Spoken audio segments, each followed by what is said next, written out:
Welcome. In this video, I'll walk you through the simple steps to hide call notifications from Messenger on your lock screen. If you've been looking for a way to keep those notifications more private and out of sight, this updated guide will show you exactly how to do it. Let's get started. First, unlock your phone and head straight into your settings. This is where all the controls for managing apps and notifications are located. From here, scroll down until you see Apps, then give that a tap. Now, within your list of installed applications, find and select Messenger.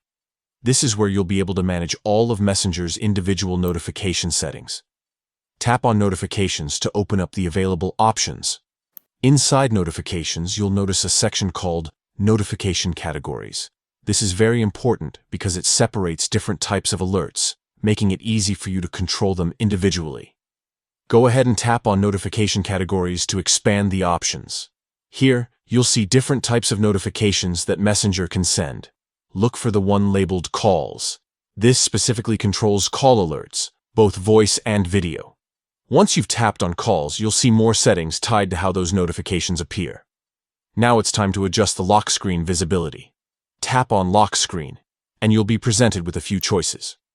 Select Don't Show on Lock Screen. By turning this on, Messenger call notifications will no longer be displayed when your phone is locked. This means your incoming calls through Messenger will stay private, and only you will see them once you unlock your device. And that's it. You've now successfully hidden Messenger call notifications from appearing on your lock screen. This quick adjustment lets you maintain more privacy, while still keeping all your other notifications and messages accessible once you open your phone. If you found this step-by-step guide helpful, make sure to try it out on your own device and enjoy a cleaner, more private lock screen experience.